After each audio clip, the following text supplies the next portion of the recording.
Hi అండి, అందరికీ నమస్కారం అండి. ఫ్రెండ్స్, మన వీడియోలోనే టాపిక్ వచ్చేసి ఏపీలోనే ఉచిత గ్యాస్ సిలిండర్లు వాడేవారికి సంబంధించిన మరొక ముఖ్యమైన అప్డేట్ అయితే రాష్ట్ర ప్రభుత్వం నుంచి రావడం జరిగిందండి. అయితే వారందరికీ కూడా రాష్ట్ర ప్రభుత్వం అదిరిపోయే గుడ్ న్యూస్ అయితే చెప్పింది. అయితే కొత్త రూల్స్ కూడా తీసుకురాబోతుంది.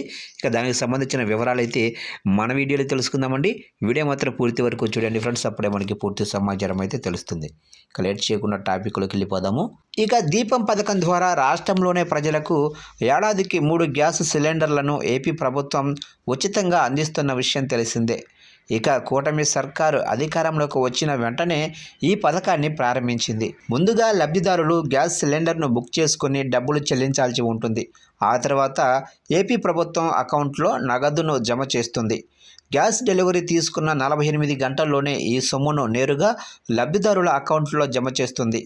ఇక సూపర్ 6 హామీల్లో భాగంగా ఇదొక హామీ కాగా 2024 దీపావళి నుంచి ఈ పథకాన్ని కూటమి ప్రభుత్వం అమలు చేస్తుంది. దీనివల్ల సామాన్యులపై గ్యాస్ సిలిండర్ భారం తగ్గడంతో డబ్బులు కూడా ఆదా అవుతున్నాయి. ఇక ఏపీలో రేషన్ కార్డు కలిగి ఉన్న ప్రతి ఒక్కరూ ఉచిత గ్యాస్ సిలిండర్లు పొందవచ్చు.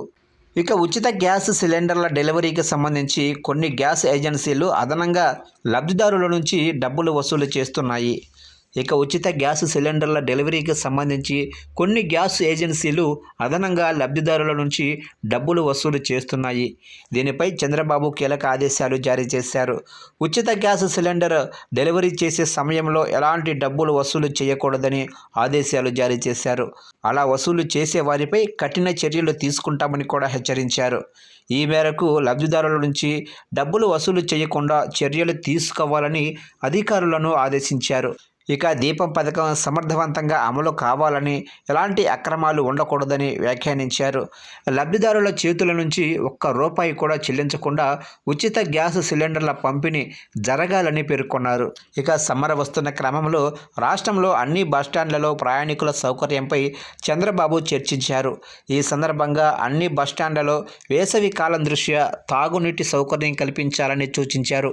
త్రాగునీరుకు ప్రయాణికులు ఇబ్బంది పడకుండా చర్యలు తీసుకోవాలని ఆదేశించారు. ఇక బస్ స్టేషన్లలో సౌకర్యాలు సరిగ్గా లేకపోవడంపై చంద్రబాబు సీరియస్ అయ్యారు. బస్ ఎక్కిన దగ్గర నుంచి దిగే వరకు ప్రజలు ఎలాంటి అసౌకర్యానికి గురి కాకుండా సౌకర్యాలు కల్పించాలని సూచించారు. ఇక బస్సు సర్వీసులు బాగున్నా బస్టాండ్లలో సౌకర్యాలు లేకపోవడంతో చంద్రబాబు ఆగ్రహం వ్యక్తం చేశారు. బస్ స్టేషన్లలో తాగునీరు, టాయిలెట్లు, ఫ్యాన్లు, సీటింగ్ వంటి సౌకర్యాలు అందుబాటులో ఉంచాలని అధికారులకు హెచ్చరికలు జారీ చేశారు. ఇక అటు వాట్సాప్ గవర్నెన్స్లో ప్రభుత్వ సేవలు విస్తరిస్తున్నట్లు చంద్రబాబు తెలిపారు. ఇప్పుడు ప్రభుత్వ సర్వీసుల సంఖ్యను 953కు పెంచినట్లు చెప్పారు. వాట్సాప్ సేవలు ప్రజలందరూ కూడా వినియోగించుకునేలా అవగాహన కార్యక్రమాలు కూడా నిర్వహించాలన్నారు. 100% వాట్సాప్ సేవల వినియోగం జరగాలన్నారు.